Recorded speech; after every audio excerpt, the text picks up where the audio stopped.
Bonsoir, c'est le journal magazine de 20h du dimanche. Je vous en donne les titres. De Koulouna, ces jeunes inciviques qui sèment la terreur dans la ville, eh bien, un grand nombre parmi eux transférés de Koulouzi vers Kanyama-Kassese sous l'encadrement du lieutenant-général Kassolo Kabouik.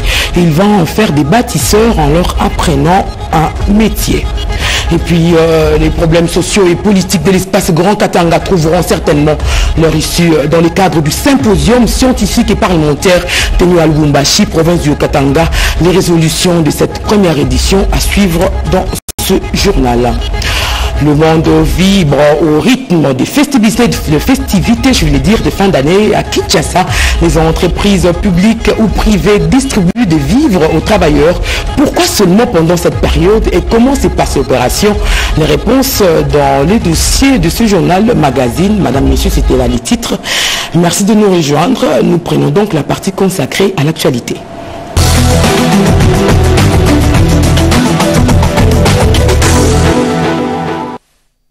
L'actualité, c'est aussi l'espace Kasaï qui accueille depuis le début de cette semaine qui s'achève le chef de l'État congolais, Félix Tshisekedi, qui est à l'étape de Chikapa, province du Kasaï actuellement, a un devoir de redevabilité envers la population, occasion également d'aborder les questions politiques de l'heure, un élément que vous suivrez un peu plus tard au cours de la soirée peut-être. Et directement, nous prenons toujours l'actualité. On reste dans le Kasaï, où l'hôpital de la Mouya, ville de Mbujimaï, va sensiblement améliorer l'offre de soins de santé dans cette partie du pays. Le président Félix Tshisekedi vient de l'inaugurer. Julie Tchenda, reportage.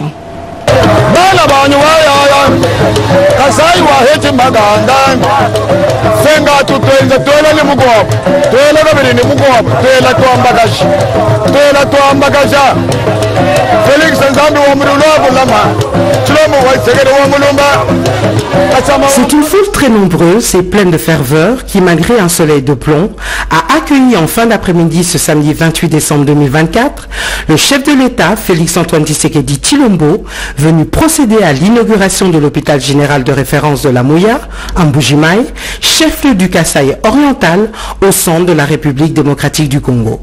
Selon le déroulé de la cérémonie officielle, différentes personnalités ont d'abord adressé leur discours de circonstance, d'après le protocole d'usage, en ne manquant pas de rappeler que l'inauguration de l'hôpital de la Mouya s'inscrit, selon l'engagement du chef de l'État, à donner accès aux services de base pour tous et ainsi offrir notamment des soins de santé de qualité et modernes à chaque Congolais, indépendamment de sa condition sociale. Excellence, Monsieur le Président de la République, chef de l'État, c'est avec une joie immense, un grand honneur que je me tiens debout aujourd'hui pour vous inviter à inaugurer et à visiter l'hôpital de la Mouya. Excellence, dans votre vision du développement de notre pays, vous avez fixé 6 objectifs majeurs. Parmi ces objectifs, il y a l'accès aux services sociaux de base. Vous avez pour ce faire tracé une stratégie pour atteindre l'objectif d'accès aux soins de santé de qualité sans se ruiner, et vous avez ainsi instauré la couverture santé universelle. C'est ensuite que le président, accompagné du ministre de la Santé publique Roger Kamba et certains membres du gouvernement, du gouverneur de la province du Kasaï oriental Jean-Paul Mbwebwe, du médecin directeur Dr Edou Kayembe et du reste de la délégation, a ainsi pu procéder à la coupe du ruban symbolique avant de pénétrer pour la visite des installations sanitaires dans l'enceinte de l'établissement flambant neuf, ultra sophistiqué et répondant aux normes internationales.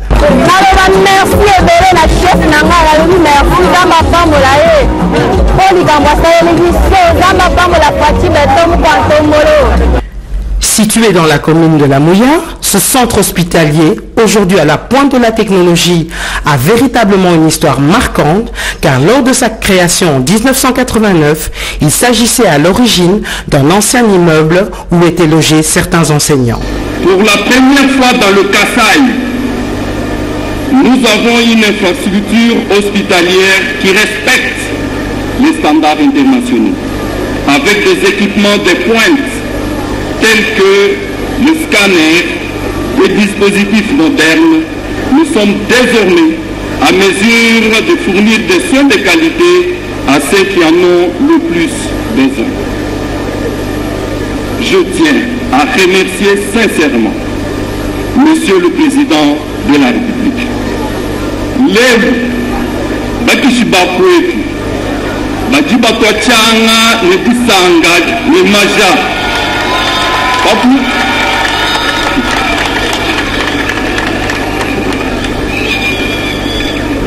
Mwana Mukwantombolo, Moamai Wakanyinda, Mwana Wantambwa, Mukisi Mutu, Fachibeton,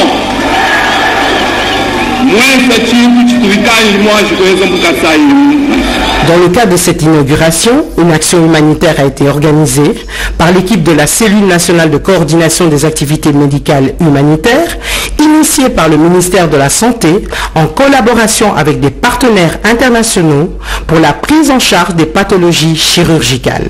D'abord, moi je suis africain et donc toute collaboration sud-sud m'intéresse, et comme on a reçu des amis urologues congolais au Maroc, j'ai voulu venir les accompagner, leur transférer nos compétences mais également nos connaissances, et c'est comme ça pour moi que l'Afrique va émerger, va accompagner l'évolution scientifique et va donner le meilleur à nos compatriotes, que ce soit marocain, que ce soit congolais. L'événement tant attendu s'est clôturé dans l'allégresse d'une population reconnaissante envers le fils du pays, rassurée et pleine d'espoir que demain sera meilleur pour la RDC.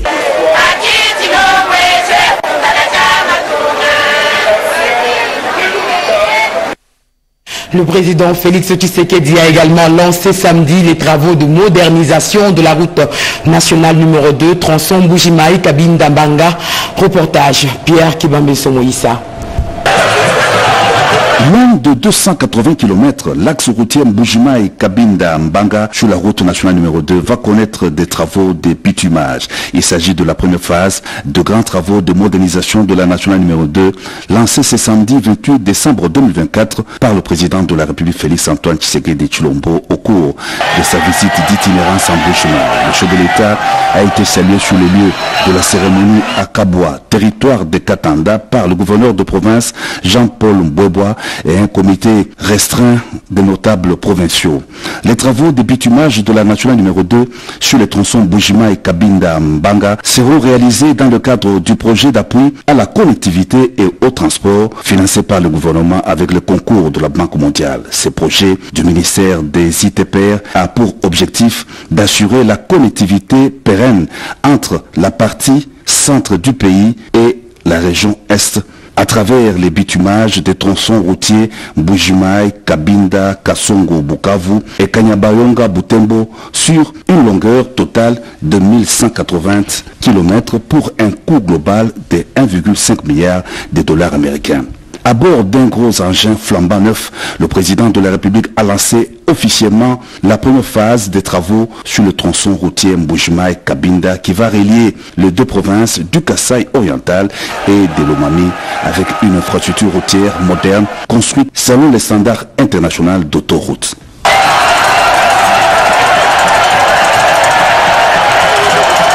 La particularité de ces projets routiers est qu'il prévoit la pose de fourreaux de fibres optiques en même temps que la construction de la route pour permettre une connectivité non seulement routière mais aussi numérique.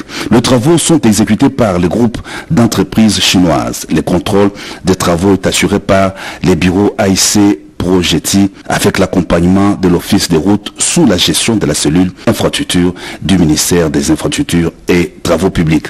Les travaux de bitumage du tronçon Mbujimayi-Kabinda-Mbanga dureront 33 mois. Depuis Mbujimayi, le président de la RDC, Félix Tshisekedi, a reçu plusieurs délégations, dont des politiques, des hommes d'affaires, ainsi que la chefferie coutumière. Le développement du pays, il en a été question au cours de ces échanges. Au deuxième jour de sa visite de travail en Mbujimayi, le président de la République Félix-Antoine Tshisekedi Tshilombo a eu des entretiens avec plusieurs délégations venues tour à tour à la résidence présidentielle. Reçu le premier, Les députés provinciaux du Kasaï oriental ont passé en revue avec le président de la République l'état de la province et de ses 5 territoires. C'était ensuite au tour des représentants des confessions religieuses conduits par Monseigneur Joël Chimanga d'avoir des échanges avec le chef de l'État. Ils lui ont fait part de la collecte de 24 000 $ américains en faveur des déplacés de l'Est du pays.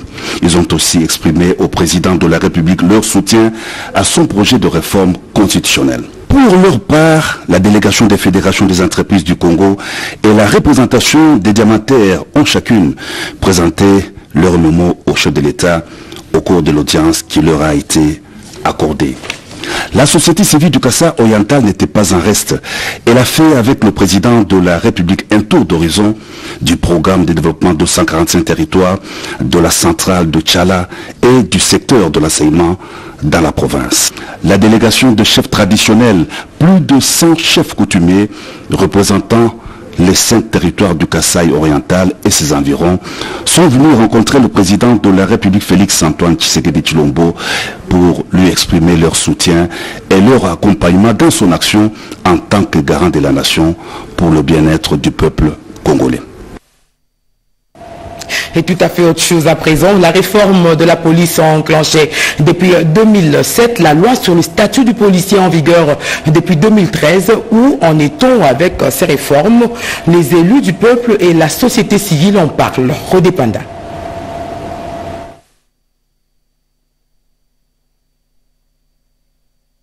Il faut une police professionnelle qui rassure pour garantir la sécurité et la protection des personnes et de leurs biens. Cette qualité de la police implique obligatoirement une véritable réforme. Le processus de cette réforme de la police nationale congolaise, entamé depuis 2007, appuyé par la loi sur les statuts du personnel de carrière de la police, ne donne pas toujours des résultats escomptés. Les conditions socio-professionnelles du policier font défaut. Pourtant, c'est un élément indispensable et essentiel dans ce processus de réforme. Pas de prise en charge assurée, pas de moyens suffisants. Aujourd'hui, qu'est-ce qui a été déjà fait? Qu'est-ce qui reste à faire pour l'amélioration des services de la PNC? Bref, où en sommes-nous? Que nous devons absolument et à tout prix la faire respecter. Par exemple, de la PNC, ça sera parmi les priorités de notre commission défense et sécurité, afin que les policiers retrouvent aussi la vie. Mais aussi, nous allons nous pencher sur cette loi afin de la faire respecter scrupuleusement, mais aussi nous allons voir les parts de responsabilité du côté de la police aussi, afin que ce soit un travail en amont comme en aval. Nous allons essayer de secouer la police. Nous souhaitons que la police contribue aussi efficacement au budget de l'État. Des projets de loi très importants. Il y a le projet de loi sur la reddition des comptes de l'exercice 2023 et le projet de loi de finances rectificative pour l'exercice 2024. C'est, comme je le disais, une session très importante parce que ce sont ces deux lois qui permettent non seulement de s'assurer que les comptes de l'exercice 2023 ont été bien gérés, c'est très important, mais également ces deux lois nous permettront de mieux examiner, en tout cas avec suffisamment d'éléments d'information, la loi de finances de l'exercice 2025. Nous avons une police qui a encore beaucoup de choses à apprendre, ou plutôt à faire, en termes de mieux faire. Et nous veillerons à ce que justement des moyens soient alloués pour que cette police soit professionnalisée effectivement. La loi votée est restée pour une simple lecture, sans exécution ni suivi. Les députés élus nationaux ont une grande part de responsabilité en tant qu'autorité budgétaire, mais aussi sans compter des contraintes. Vous savez, le budget n'est pas un acte isolé. Il y a des contraintes au niveau international, au niveau national et aussi l'environnement. Au niveau international, vous avez la contrainte dans le cadre du programme avec le FMI, où l'on veut que les dépenses de rémunération ne dépassent pas les 5%. Au niveau national, il y a également toute la revendication sociale, les orientations du Parlement et également ce que le gouvernement voit. Parce qu'il ne faut pas oublier que le gouvernement a investi sur base d'un programme et l'Assemblée nationale a voté, a investi le gouvernement sur base de ce programme-là. Et le budget est un ensemble de chiffres qui au fait a comme ambition de réaliser ce programme-là. Donc il y a ces orientations-là issues du programme du gouvernement. L'État congolais a donc tout intérêt d'assurer une bonne prise en charge de la police pour lui permettre d'accomplir sa mission régalienne, celle d'assurer la sécurité et la protection de la population. Des entités décentralisées de la RDC dotées d'un lot important de jeeps, ce qui va permettre de renforcer la sécurisation de la population. Images et commentaires. C'est une promesse tenue. Le chef de l'État, Félix-Antoine Tshisekedi Tshilombo, a remis symboliquement des jeeps au vice-premier ministre, ministre de l'Intérieur, Sécurité, Décentralisation et Affaires coutumières, Jekme Chabani Lukuo. C'est afin de faciliter la mobilité de la police et l'itinérance des administrateurs du territoire dans le Kasaï oriental. Sur ces 15 engins roulants, 10 Toyota Land Cruiser sont dotés au commissariat provincial de la police du Kasaï oriental. 5 autres destinés aux administrateurs des 5 territoires qui comptent cette province. Il s'agit de Niabi, Chilengi, Kabiakamwanga, Katanda et Lupatapata. Nous sommes appelés à traiter et à veiller sur les questions de sécurité, d'assainissement de nos milieux et même de développement communautaire. Comme on nous a encore ajouté, je crois que ça va me permettre de très bien travailler. Le patron de la territoriale a à cette occasion souligné que cette dotation gouvernementale est une plus-value dans le travail des administrateurs du territoire et de la police de ce coin de la République démocratique du Congo. Cet acte ici de mobilité qu'a voulu le président de la République, et avec ces moyens de mobilité, ça leur permet de mieux contrôler et d'être plus proche de leur population, d'être dans les différentes contrées et villages. Ça entre dans notre politique de gouvernance sécuritaire territoriale. Et très bientôt, on va renforcer avec les activités des comités locaux de sécurité. Et avec ces véhicules, je crois qu'ils seront plus actifs et plus présents sur terre. Cette dotation gouvernementale intervient après quelques jours de celle du Kasaï central. C'était dans les titres des Koulouna, jeunes inciviques qui sèment la terreur dans la ville. Eh bien, un grand nombre parmi eux transférés de Koulouzi vers Kassien Kanyama KCC.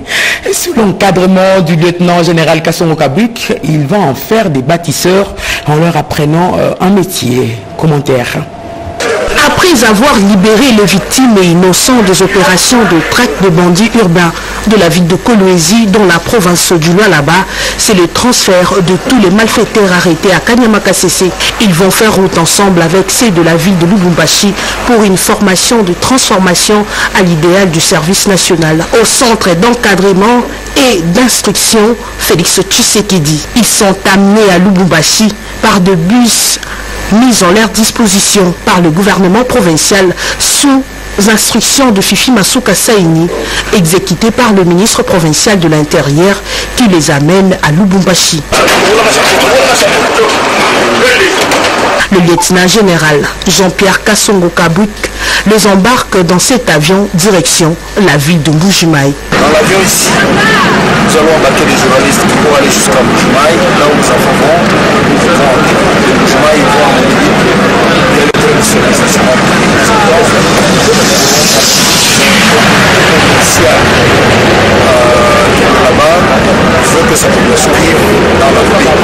Ils sont accueillis par le directeur adjoint du centre de formation pilote Mzee Laurent Désiré Kabila à Kanyama KCC, où ils vont poursuivre leur formation.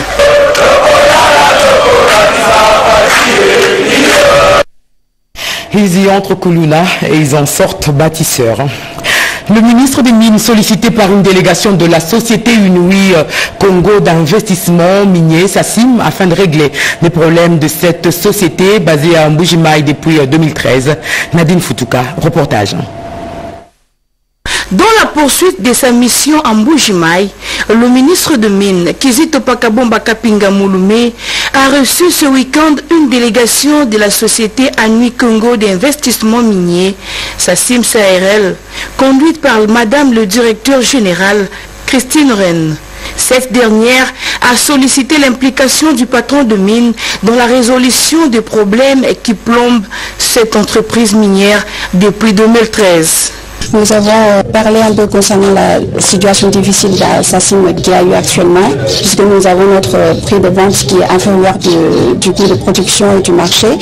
Donc nous sommes ici, c'est pour voir ce qu'on peut, pour demander si le gouvernement pourrait nous soutenir pour restaurer notre droit de vendre librement de l'assassin, pour améliorer les choses. Le ministre Kizito Pakabomba Kapinga Mouloumé s'est fait fort de rassurer ses hôtes de son engagement ferme à trouver une piste de solutions durables à cette préoccupation pour le développement durable du secteur minier en République démocratique du Congo.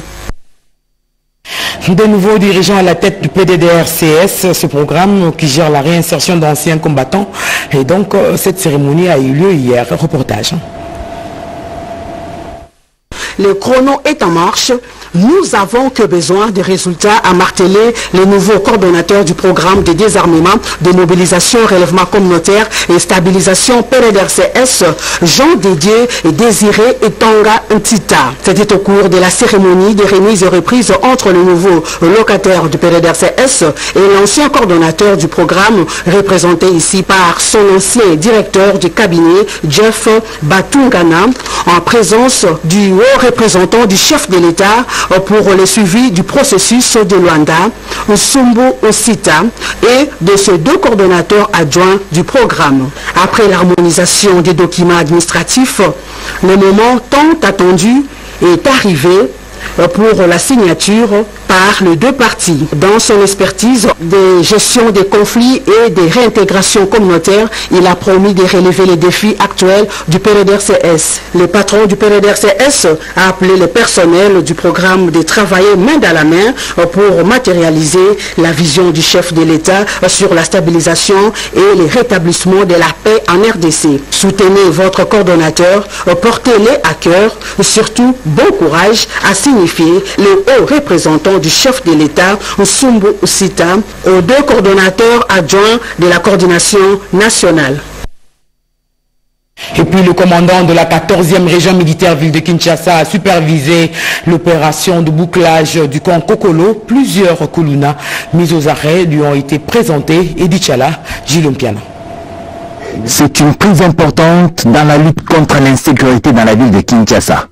Dans sa politique d'assainir les camps militaires de sa juridiction, le général-major Stazen Kizimu, commandant de la 14e région militaire et commandant de la task force ville de Kinshasa, a organisé un bouclage au camp militaire de Ndolo prison après celui du camp Kokolo le mois dernier. 133 interpellations dont 17 malfrats identifiés, parmi lesquels 3 femmes, 3 bidons de boissons indigènes fortement alcoolisées, des bottes de chanvre, des machettes et autres objets ont été saisis.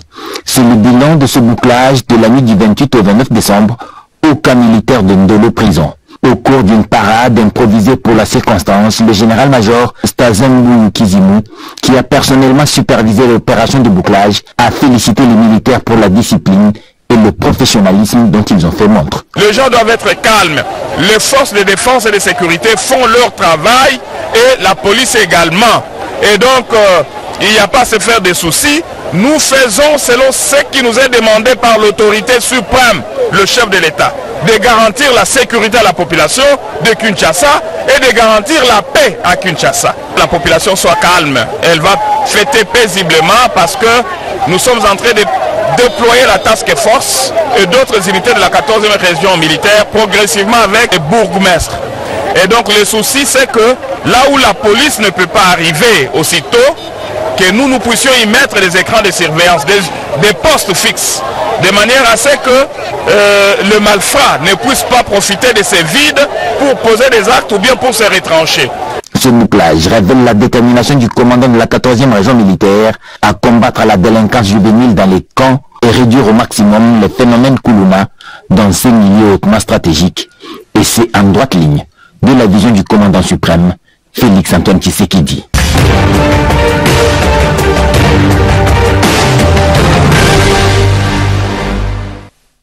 Et on retiendra principalement de la semaine du président son séjour dans le Grand Kasaï, sélection d'Ekima Messo Moïsa.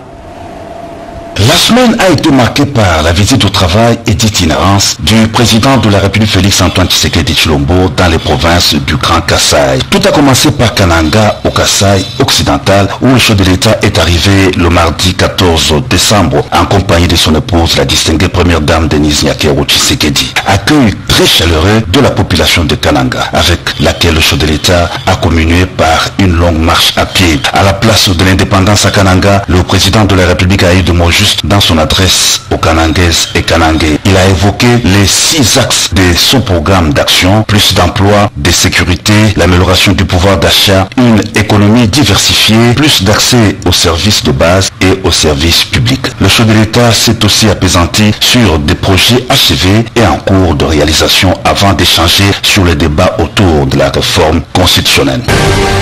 Le 25 décembre, fête de la nativité de Jésus-Christ. Le couple présidentiel a participé à la messe de Noël officiée en la cathédrale Saint-Clément par l'archevêque métropolitain de Kananga, Monseigneur Félicien Tamboué. Ce dernier a présenté ses vœux au chef de l'État et à son épouse. Il a félicité le président de la République pour les nombreux projets réalisés. Les routes, l'électricité, l'eau potable et le travail constituent les principales préoccupations de la population, a indiqué l'archevêque métropolitain de Kananga. Le président de la République Félix-Antoine Tshisekedi Tshilombo n'a pas quitté le chef-lieu du Kasaï occidental sans avoir inspecté les travaux de la route de Kalambambushi. Le chef de l'État a d'abord parcouru 25 km sur la route nationale numéro 1 jusqu'au village de Matamba, constituant le point de départ PK0 de la route de Kalambambushi. Il a ensuite franchi le PK8 et les PK10 où se trouvent respectivement les concasseurs et la base de vie des entreprises chinoises. Le président de la République a vu le premier tronçon asphalté de la route de Kalambambushi et a reçu des explications des entreprises chinoises à pied d'œuvre depuis le mois de septembre dernier. Mbujimayi a été la deuxième étape de la visite de travail et d'itinérance du président de la République Félix-Antoine Tshisekedi Tshilombo dans le Grand Kasaï. En compagnie de son épouse, la distinguée première dame Denise Nyakero Tshisekedi, le chef de l'État est arrivé à Mbujimayi le jeudi 26 décembre. Les forces vives de Mbujimayi, mobilisées spontanément et depuis de longues heures, ont réservé un accueil délirant au président Félix-Antoine Tshisekedi Tshilombo. Ambiance festive également à la place Bonzola, lieu du meeting pris d'assaut par des centaines de milliers d'habitants de la commune de la Kanchi et d'autres municipalités impatients d'écouter le message du président de la République. D'entrée de jeu, le chef de l'État a vivement remercié la population de Mbujimayi de l'accueil très chaleureux qu'elle lui a réservé et de la confiance que de la population du Kasaï oriental lui a accordé en l'élisant pour un second mandat à la tête du pays. Le président de la République est aussi revenu sur les 6 piliers de son programme d'action. Concernant l'emploi de jeunes, le président de la République a dit avoir instruit le gouvernement de promouvoir notamment l'entrepreneuriat et les entreprises privées. Les deuxième pilier concernant la sécurité, le chef de l'État a réitéré sa détermination dans la recherche de voies et moyens de restaurer la paix dans l'Est du pays grâce notamment à la montée en puissance des forces armées de la RDC face à l'agresseur Luanda qui pille les ressources de la RDC. Le président de la République a mis par ailleurs l'accent sur l'agriculture priorité des priorités qui permettra à la RDC d'exporter ses produits agricoles pour diversifier l'économie du pays et combattre la hausse des prix des produits importés. La RDC pourra ainsi compter non seulement sur ses minéraux mais aussi sur son agriculture pour assurer la sécurité alimentaire. Concernant les minéraux, le chef de l'État a annoncé une enveloppe de 50 millions de dollars américains pour le redressement de la minière de Bakwanga. Le président de la République a aussi parlé de l'accès aux services de base. Il a épinglé la gratuité de l'enseignement de base qui va aussi s'étendre au niveau du secondaire, la construction de l'université moderne de Mbujimayi et la gratuité de la maternité. Le chef de l'État a conclu par l'administration. Il a évoqué son important programme de 145 territoires qui va redresser le pays à partir en construction des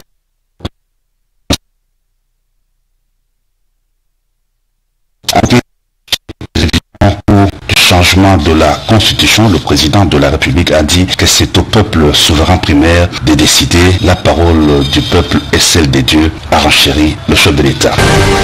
L'Église universelle a célébré le 25 décembre la naissance de Jésus-Christ qui a coïncidé avec le 70e anniversaire de Monseigneur Emmanuel Bernard Kassanda. En Mbuji-Mayi, l'événement a été marqué par une prière de circonstance en la cathédrale Saint-Jean-Baptiste. L'Église catholique de Mbuji-Mayi s'est dit honorée de la présence du président de la République Félix-Antoine Tshisekedi Tshilombo en compagnie de son épouse Denise Yakero Tshisekedi à cette prière. Dans son adresse au chef de l'État, Monseigneur Kassanda a salué sa présence qu'il a jugée de réconfortante et de rassurante. Il a par ailleurs loué les efforts que mène le président de la République en tant que garant de la nation pour mettre fin à la guerre d'agression dans l'est du territoire national pour que la République démocratique du Congo retrouve sa place et soit respectée dans les concerts des nations. L'Église catholique de Mbuji-Mayi a rassuré le chef de l'État que le peuple congolais est derrière lui dans son combat de bâtir un Congo nouveau, fort et prospère.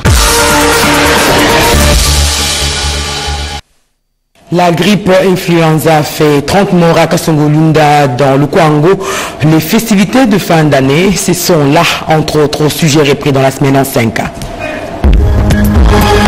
Une semaine marquée par la célébration de la naissance de Jésus-Christ à travers le monde. Une date commémorée avec faste par les chrétiens de différentes confessions religieuses de la capitale et de province par le culte et les messes. Ajoutez à cela la vente de plusieurs sapins et les dépôts de Noël, une occasion pour les parents d'offrir les cadeaux à leurs enfants pour marquer leur amour vis-à-vis de leur. Une semaine marquée également par des gestes d'amour à travers les distributions de vivres et non-vivres aux déplacés, orphelins et personnes vulnérables. Dans le même registre, les personnes en dépression mentale du centre neuropsychopathologie de Kinshasa, CNPP, n'étaient pas oubliées. Elles ont été visitées par le réseau Babel qui leur a apporté une assistance autour d'un repas convivial pour la fête de Noël. Le président de l'Assemblée nationale, Vital Kamerhe, a repris avec l'enseignement à l'Université protestante du Congo. Dans sa casquette de professeur d'université, Vital Kamerhe dispensera désormais les cours de l'économie nationale publique. Pour se rendre compte d'état d'avancement des travaux de construction et de réhabilitation de voiries à travers la capitale, la première ministre Judith Suminwa était sur le terrain accompagnée du gouverneur de la ville-province Kinshasa pour inspecter tous ces chantiers. Elle a reçu officiellement le nouveau portrait du chef de l'État Félix-Antoine Tshisekedi d'un an de la ministre de la Culture. Elle, c'est la première ministre Judith Suminwa. Portrait conçu en respectant les critères visuels et artistiques selon l'arrêté ministériel. 30 morts, tel est le bilan causé par la grippe influenza dans les territoires de Kasongo-Lunda dans la province du Kwango. Confirmation des analyses des laboratoires de l'INRB. Toutes les constructions anarchiques le long de l'avenue au commandement viennent d'être détruites sur l'ordre du gouvernement congolais. Au ministère de l'économie, un procès verbal vient d'être signé entre le gouvernement congolais et les pétroliers de la zone ouest sur les certificats de perte et manque à gagner ainsi que les créances de l'État envers les entreprises pétrolières.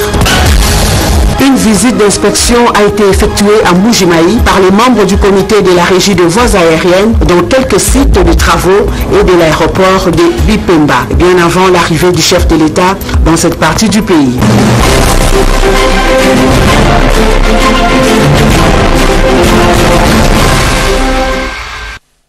Et c'était la voix de Peggy Mukunda. Le monde vibre au rythme des festivités de fin d'année. À Kinshasa, les entreprises publiques et privées distribuent des vivres aux travailleurs.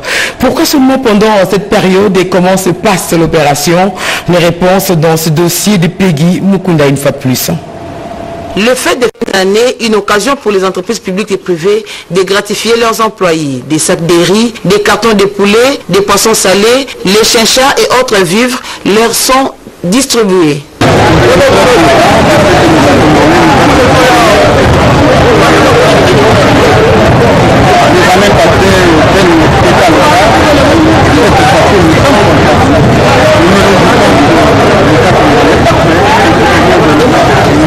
Si pour les uns c'est un motif de satisfaction, pour les autres par contre, cela fait l'objet de réflexions quant aux moyens d'acheminement et de conservation de ces vivres dans leur domicile, étant donné l'insécurité, les difficultés de transport ainsi que les coupures intempestives d'électricité.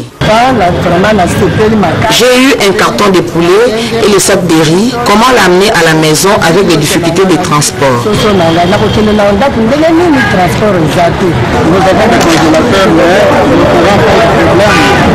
Il y a la retraite des différents électriques,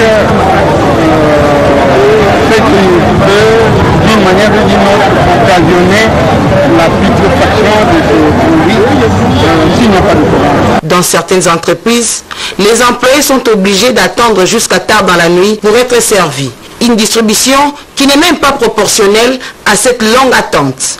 Une fonctionnaire explique. Jusqu'à 2 heures du matin. Nous déplorons la manière dont on a distribué les vivres. Nous avons attendu jusqu'à 2 heures du matin.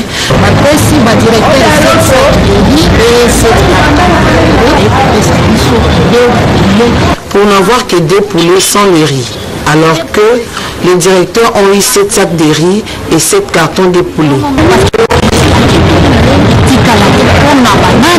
Pour pallier à cette situation, quelques employeurs remettent des bons de retrait des vivres auprès des distributeurs agréés, voire des espèces, une idée louable.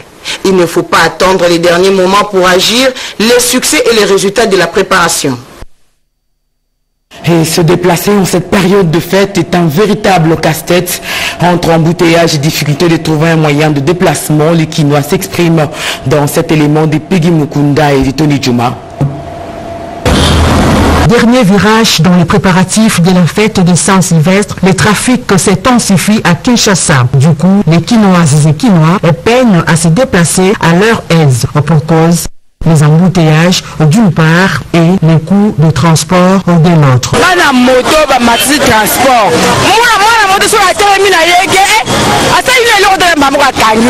Les motards augmentent le prix du transport car il n'y a pas le suivi de la part du gouvernement.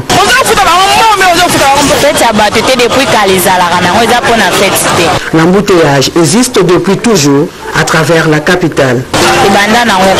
Ce calvaire se poursuit malgré la baisse du prix des carburants à la pompe.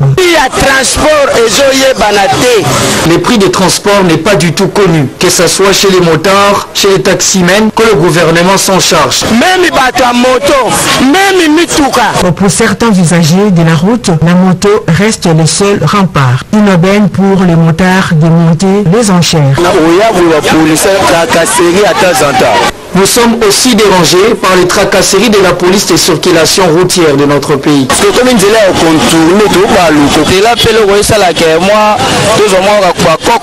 Nous demandons qu'on réhabilite pour nous les routes. Vraiment, il n'y a plus de routes. Que les autorités puissent penser à nous pour la réhabilitation de la voirie. À chaque fin de l'année, la scène se répète et c'est un problème de difficultés financières ou de manque de planification. À chacun d'y répondre. La ville, le pays, ça bouge partout à travers le monde. Chacun voudrait passer le cap de 2025 de la plus belle des manières. Comment les Kinois préparent-ils leur fête de fin d'année? Peggy Mukunda a promené notre caméra dans la capitale. Célébration des réveillons de Nouvel An, le décor est déjà planté dans différents magasins de la capitale sous un climat festif. Les clients s'attellent aux achats. Je suis venue ici pour acheter des articles afin de fêter les fêtes de fin d'année en famille. Je présente mes vœux à tout le monde et vive l'année 2025. Belle opportunité pour les affaires. Et nous on est là juste pour les clients. Venez nombreux, on ouvre à partir de 7h jusqu'à 23h. On a réduit les prix que les clients nous demandent par la cuisine. On a fait des offres. Si vous achetez un shawarma, on vous donne les secrets gratuits en fait. Venez nombreux, on va fêter ensemble. Vu l'engouement dans les magasins, les réveillons de Nouvel An s'annoncent réussis. Le complexe scolaire à Allégresse est en passe à district de la Tchangou, à Kinshasa. Cette école offre un enseignement de qualité gratuitement. Là-bas également, on a célébré Noël. C'est dans ce coin, très reculé, à plusieurs dizaines de kilomètres du centre-ville de Kinshasa, appelé village Bisengo. Ampassa, dans la commune d'Onsélé, que l'ONG Moissy Fondation a choisi de poser un geste de cœur à l'occasion de la fête de Nativité du Christ en faveur des élèves et des parents démunis de l'école Allégresse Ampassa, une extension des écoles chrétiennes source de vie. C'est avec plaisir qu'on les fait et ça c'est notre tradition. Chaque fin de l'année, nous organisons un banquet de Noël pour les orphelins très souvent. Une ambiance électrique avec Total Énergie qui a procédé à la remise de quelques dons, parmi lesquels des torches, des casques et autres biens ont été distribués.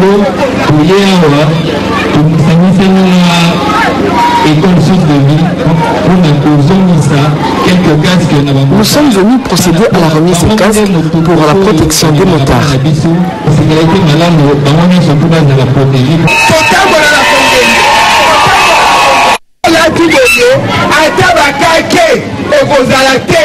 Cette rencontre de fin d'année a été rendue possible grâce au partenariat entre la Fondation Moissy et les écoles chrétiennes sources de vie, qui jouent un rôle essentiel dans l'éducation et la formation des enfants. Touchée par le travail abattu par la promotrice des écoles chrétiennes sources de vie, Marie-Canida Kazadi, la coordinatrice de Moissy Fondation a promis d'implanter un centre de santé. Cette initiative, annoncée en cette période de Noël, vise à répondre aux besoins sanitaires de cette communauté et reflète une véritable volonté de mettre la main à la pâte pour améliorer leurs conditions de vie.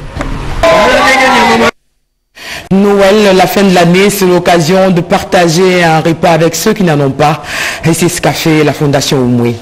À distance le 19, c'était un jour exceptionnel pour Madame Véronique Kachala, présidente de la Fondation Oumoué, qui a célébré un jour de fête en compagnie des veuves et orphelins venus du camp militaire des Badara.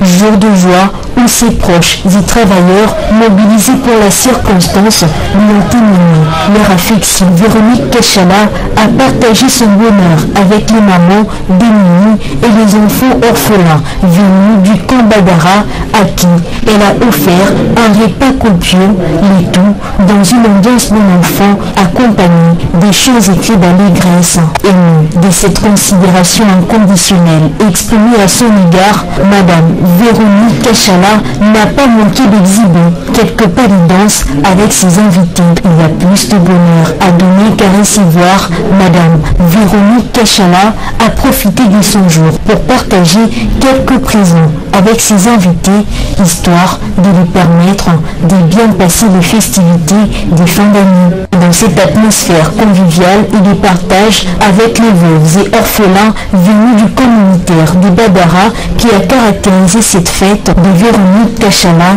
présidente de la Fondation Oumoué. Les problèmes sociaux, politiques de l'espace Grand Katanga trouveront certainement leur issue, je veux dire, dans le cadre du symposium scientifique et parlementaire tenu à Lubumbashi, province du Haut-Katanga. Les résolutions de cette première édition qui a connu la participation du gouverneur de cette province et du recteur de l'UNILU, c'est dans ce reportage. Les perspectives sur l'agriculture soutenues par le gouvernement, la pêche et l'aquaculture durable, l'exploitation des ressources naturelles propres et bénéfiques aux populations locales, la réintégration des enfants en rupture familiale, l'accès aux soins de santé, les conflits fonciers, l'amélioration des infrastructures, la défense et la sécurité, la capitalisation de l'énergie solaire et éolienne pour résoudre le défi énergétique ont été présentés par les enseignants et les responsables des services étatiques et soumis aux questions et interpellations des élus et des participants. Le gouverneur du Haut-Katanga, Jacques Aboulakatoui, a exprimé son engagement de s'approprier les résolutions issues du symposium. Les résultats acquis rejoignent les 6 axes du programme d'action du président de la République, chef de l'État, son Excellence Félix Antoine Tshisekedi Tshilombo, à monsieur le magnifique recteur de l'Université de Lubumbashi, et à l'ensemble des éminents professeurs qui l'ont accompagné dans cette initiative. Je salue leurs compétences et je leur adresse mes chaleureux compliments. L'honorable président de l'Assemblée provinciale, Michel Kabouy, a exprimé son enthousiasme de voir ces résolutions mises en œuvre pour le bien-être des populations. Pour le professeur Kishiba Fitola Gilbert, recteur de l'université de Lubumbashi, ces assises montrent l'engagement de l'UNILU à participer activement au développement durable de la RDC. Qu'est-ce que l'université peut initier, proposer, créer dans un partenariat Parlement-gouvernement provincial? Nous sommes venus tenter de répondre à ces questions-là. C'est la première fois que, encore, ils viennent se présenter devant le Parlement provincial et le gouvernement provincial en vue d'obtenir le consortium qu'il fallait pour résoudre à partir d'une compréhension commune et collective la résolution des problèmes de société. Ce symposium révèle l'importance d'impliquer à la fois les scientifiques et la communauté provinciale dans l'élaboration des politiques et des idées afin de garantir le bien-être des populations. Il y a également cette information de dernière minute qui vient de tomber sur notre table. Laurent Batoumona, président du mouvement Solidarité pour le changement, a fait sa rentrée politique. Il a réuni des militants et cadres de sa formation politique ici à Kinshasa. Objectif de cette rencontre, transmettre la nouvelle philosophie du parti MCS tout en échangeant sur les questions d'actualité qui intéressent les Congolais. Reportage Malumbela. Au cours de cette rentrée politique, Laurent Batoumona a abordé la question des réformes constitutionnelles, soulignant la nécessité pour les militants de soutenir la vision du chef de l'État, Félix Antoine Tshisekedi Tshilombo. Il a encouragé ces derniers à rester en attente d'un éventuel mot d'ordre qu'il donnera, qu'il soit en faveur d'un changement ou d'une révision de la loi fondamentale du pays. Le président du MSC, Laurent Batoumona, a également appelé les gouvernements à prendre des mesures concrètes pour améliorer les quotidiens des Congolais, soulevant des problématiques aiguës telles que les transports, les embouteillages, ainsi que l'accès à l'eau et à l'électricité dans certains quartiers. Il a félicité les ministres de l'Intérieur et de la Justice pour leurs efforts dans la mise en œuvre d'initiatives visant à réduire l'insécurité urbaine. Accusé à tort par ses détracteurs de soutenir des groupuscules qui sèment la terreur dans les grands Bandundu, Laurent Batoumona a vigoureusement démenti ces accusations qu'il a qualifiées d'infondées et de montages orchestrés pour les discréditer. Il a réaffirmé les idéaux de paix, de solidarité et de souveraineté qui font l'essence même du MSC. En affichant son soutien indéfectible au chef de l'État, cet acteur politique, Laurent Batoumona, a également annoncé de nouvelles nominations au sein de son parti politique, une décision importante dans la perspective des échéances à venir. Après avoir transmis le vœu du haut représentant du chef de l'État, Tony Kampuchikou, à l'assistance, il a présenté l'équipe dirigeante du MSC ainsi que des représentants de la plateforme électorale et politique AAAP. Ces rassemblements marquent une étape importante pour les MSC qui continuent de se positionner comme un acteur clé dans la politique congolaise, mettant ainsi l'accent sur la solidité institutionnelle et la mobilisation citoyenne pour un avenir meilleur. Dépenda nous signale également que Samuel Mbemba, vice-ministre de la Justice, était face aux étudiants, toutes tendances confondues. Il a obtenu leur adhésion à l'initiative de la révision de la Constitution de la RDC. L'enjeu est de taille. Pour les pays, la jeunesse représentée par les étudiants de toutes les provinces était réunie samedi 28 décembre 2024 autour du vice-ministre de la Justice et Contentieux international au Salon Rouge des Affaires étrangères pour échanger sur différents points, entre autres la révision constitutionnelle, le banditisme urbain et l'insécurité en général. Maître Samuel Mbemba Kabouya, c'est lieutenant du parti politique CRD du patriarche Christophe Mbosso, de rares personnalités politiques qui soutiennent ouvertement la réforme constitutionnelle, continue donc à mobiliser en faveur du changement de la Constitution. J'ai sensibilisé les étudiants pour qu'ils restent éveillés. Chaque fois que quelqu'un leur demandera de sortir, qu'ils s'interrogent au fond d'eux-mêmes. La question est d'ordre d'intérêt individuel ou la question est d'ordre d'intérêt général. S'agissant de l'intérêt général, pour la révision ou le changement de la Constitution. En tout cas, tous les acteurs politiques ou les forces vives de notre pays ont exprimé la nécessité de réviser ou de changer la Constitution. Cette prêche des maîtres. Je vous avais annoncé au tout début de ce journal l'arrivée du chef de l'État à Chikapa, province du Kasaï. Les images viennent de nous parvenir. Le président de la République est arrivé ce dimanche après-midi à Chikapa, chef-lieu de la province du Kasaï. Chikapa constitue donc la dernière étape de son itinérance dans le Grand Kasaï. Le chef de l'État a tenu un meeting pour échanger avec la population locale. Un meeting qui a drainé un monde fou, nous dit le reporter venu, ce monde qui est venu écouter le garant du bon fonctionnement de la population et de ses biens. Donc un reportage à suivre intégralement dans les heures qui viennent. Et ce message de vœu de la SONAS à son Excellence, Monsieur le Président de la République, chef de l'État Félix Antoine Tshisekedi Tshilombo, à l'occasion des festivités de fin d'année, à l'occasion des fêtes de Noël et de Nouvel An 2025, la direction générale et l'ensemble du personnel de la SONAS ont l'insigne honneur de présenter à votre auguste personne le vœu de bonheur, de prospérité et de longévité.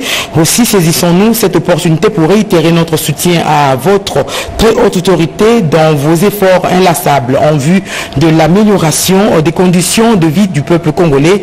Daigne l'Éternel Dieu Tout-Puissant vous accorder davantage de sagesse et de courage pour le rétablissement d'une paix durable à l'est de notre pays, victime d'une agression barbare de la part du Rwanda et de ses supplétifs du M23.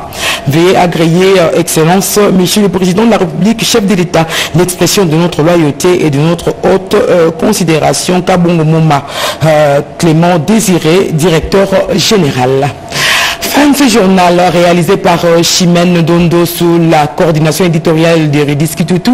À 23h, vous retrouverez Bobo Anan Mokondi. Mesdames, Messieurs, bonne suite de programme sur la RTNC et bon début de semaine à tous. Et j'en profite pour vous présenter nos vœux le meilleur. Voilà.